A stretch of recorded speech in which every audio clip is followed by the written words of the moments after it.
Mita, apa kabar? Waalaikumsalam, alhamdulillah baik Bu Yanti. Alhamdulillah Bu ya, hari ini kita akan mengadakan percakapan pra observasi gitu kan. Saya melakukan supervisi di kelas karena saya akan mengamati jalannya proses pembelajaran yang akan Bu Mita lakukan di kelas. Baik Ibu. Adapun tujuan yang akan dilakukan supervisi adalah mengetahui dan mengevaluasi jalannya proses Bu ya, yang Ibu nanti lakukan di kelas dan kenapa melakukan percakapan pra observasi. Sebagai persiapan awal sebelum Bu Mita melakukan kegiatan pembelajaran agar lebih siap dan lebih percaya diri, sehingga Bu Mita dapat memberikan pembelajaran yang terbaik bagi murid. Begitu ya Bu Mita ya. Iya Bu Yanti, insya Allah siap. Dalam percakapan pra observasi ini adakah beberapa hal yang perlu saya tanyakan Bu Mita? Kira-kira topik apa Bu yang akan Ibu laksanakan besok?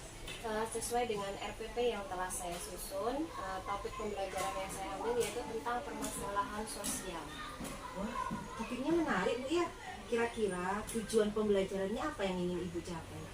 Tujuan pembelajaran yang ingin saya capai ada dua macam. Yang pertama yaitu peserta didik melalui pengamatan mampu mengidentifikasi masalah sosial yang ada di sekolah dan masyarakat. Selain itu, melalui pengamatan, peserta didik juga mampu menganalisis masalah sosial yang ada di lingkungannya. Jadi ada dua tujuan pembelajaran ya Bu ya yang ingin dicapai. Nah, bagaimana itu Bu arah pengembangan yang ingin Bu Mita capai?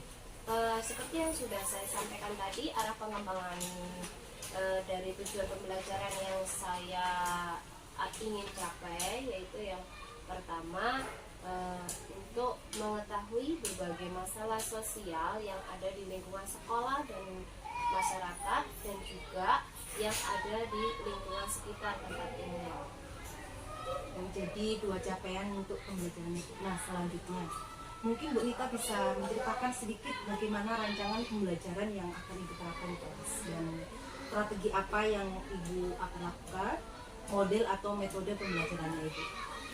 Untuk strategi yang saya gunakan, saya mencoba menerapkan pembelajaran berdiferensiasi yang menyesuaikan dengan minat, bakat, dan kebutuhan dari murid saya, yang saya integrasikan dengan pembelajaran sosial dan emosional. Untuk model, saya memilih menggunakan model pembelajaran problem based learning. Jadi Bu Mita menggunakan strategi pembelajaran berdiferensiasi yang menyesuaikan dengan minat, kebutuhan, dan kemampuan murid yang diintegrasikan dengan pembelajaran sosial dan emosional. Nah, untuk model Ibu menggunakan pembelajaran problem based learning. Nah, bagaimana untuk media pembelajaran yang akan Ibu gunakan? Untuk media pembelajaran yang saya gunakan yaitu objek-objek yang ada di sekitar, seperti benda konkret. Jadi saya nanti akan menayangkan video yang memang di video itu adalah keadaan di lingkungan sekitar sekolah.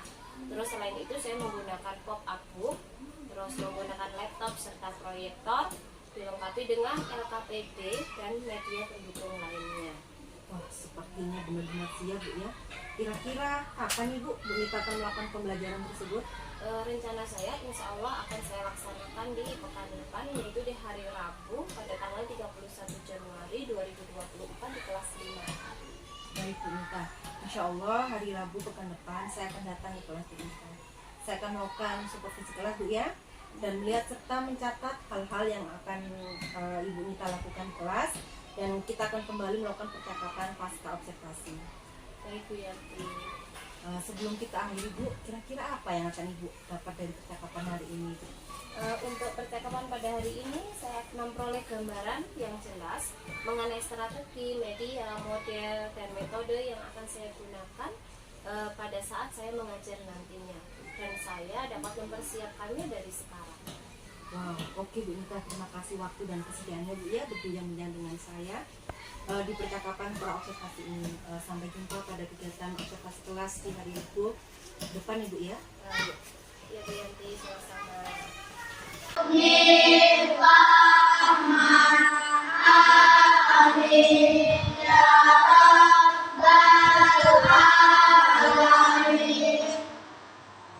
Terima kasih untuk doanya hari ini. Kenapa kita mau berdoa? Karena dengan berdoa itu sebagai wujud rasa syukur kita kepada Allah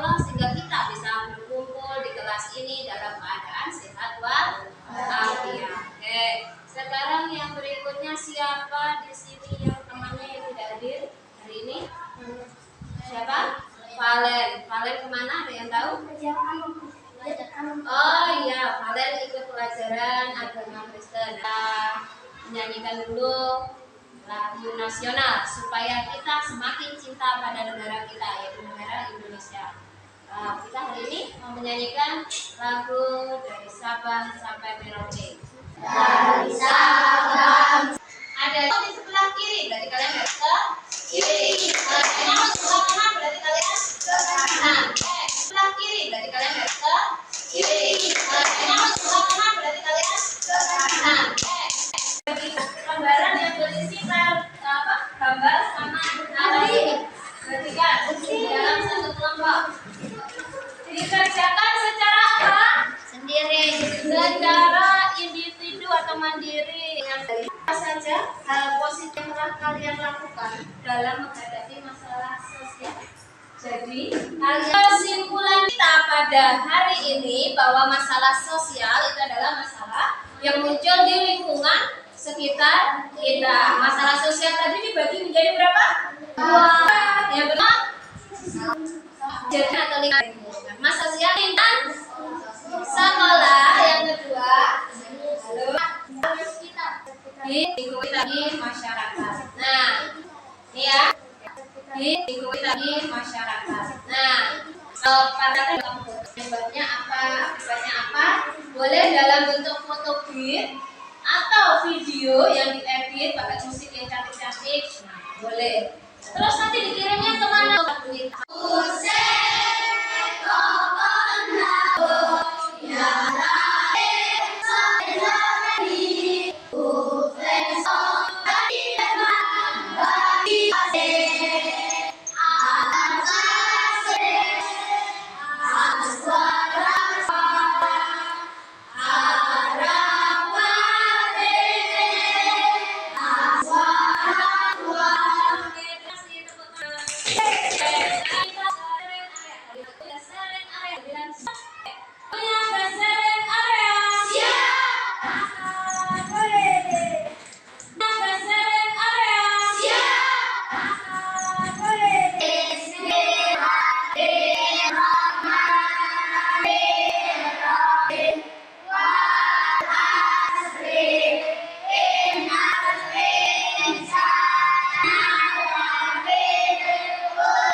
Waalaikumsalam, Yanti.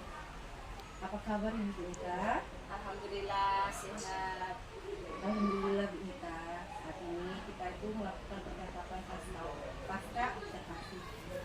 Dan pada percakapan observasi ini saya akan melakukan beberapa pertanyaan ya terkait jalannya proses observasi kelas yang sudah kita lakukan. Yang bertujuan untuk mengevaluasi proses pembelajaran yang sudah Ibu lakukan di kelas. Yang pertama, bagaimana perasaannya Ibu setelah melakukan observasi kelas? Alhamdulillah saya sangat senang sekali karena dengan persiapan yang waktu yang cukup lumayan untuk persiapan sehingga observasi yang saya lakukan dapat berjalan dengan baik. Alhamdulillah ya. Bu Mita sudah menceritakan kembali bagaimana area pengembangan yang sudah Ibu lakukan di kelas itu dan langkah-langkah yang sudah Ibu lakukan di kelas. Baik. Untuk area pengembangan sesuai di tujuan pembelajaran yaitu peserta didik dapat mengidentifikasi masalah sosial yang ada di lingkungan sekolah, lingkungan masyarakat dan di lingkungan lainnya. Untuk langkah-langkah tentunya saya menyusun perangkat ajar dengan menentukan strategi, menggunakan metode, model pembelajaran serta menyiapkan media pembelajaran yang akan saya gunakan. Nah, menurut Bu Mita ini ya, sejauh mana area pengembangan yang sudah disampaikan, apakah sudah berhasil dilakukan? Untuk area pengembangan, menurut saya sih sudah bisa dikatakan berhasil ya, walaupun masih ada beberapa yang harus saya perbaiki. sudah berhasil, tetapi masih ada Bu ya kendalanya gitu yang masih diperbaiki. Kira-kira yang perlu Bu Nita perbaiki atau mungkin kendala apa yang Ibu Nita hadapi saat proses pembelajaran itu?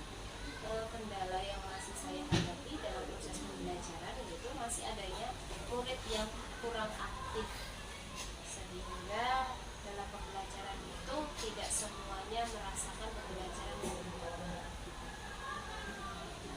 Menurut Bu Nita, apa penyebab yang kurang aktif itu Bu dan mengikuti pembelajarannya Bu Nita? Mungkin anak tersebut kurang tertarik dengan model pembelajaran, media pembelajaran yang saya gunakan. Mungkin kegiatan permainan yang saya siapkan kurang variatif bagi mereka. Jadi kendalanya ada di anak Bu yang kurang aktif ya, karena kegiatan mainannya kurang aktif, begitu seperti itu ya.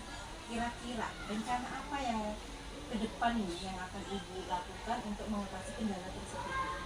Rencana saya ke depannya, saya akan lebih kreatif merancang kegiatan permainan yang variatif sesuai dengan minat dan kebutuhan anak, sehingga anak bisa aktif semua, nyaman dan menyenangkan dalam mengikuti pembelajaran.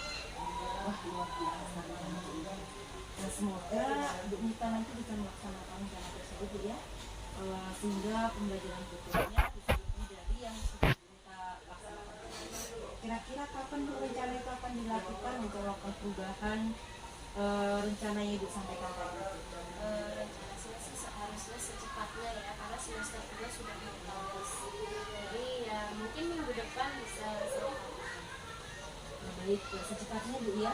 Terima kasih atas jawaban-jawaban Bu Nita. Semoga rencana Bu Nita secepatnya dapat dilaksanakan. Baik, selanjutnya saya persilakan kepada Bu Nur untuk memberikan umpan balik Ibu atas tanggapan percakapan pasca observasi kelas kami. Baik, terima kasih Bu Yanti atas kesempatan yang diberikan kepada saya. Nah, setelah saya mengamati percakapan pasca observasi yang dilakukan oleh Bu Yanti dan Bu Nita, Bu Yanti sudah melakukan supervisi dengan baik. Begitu juga dengan Bu Nita, sudah luar biasa melaksanakan proses kegiatan pembelajaran di kelas ini. Percakapan coaching yang dilakukan oleh Bu Yanti juga menggunakan alur tirta ya.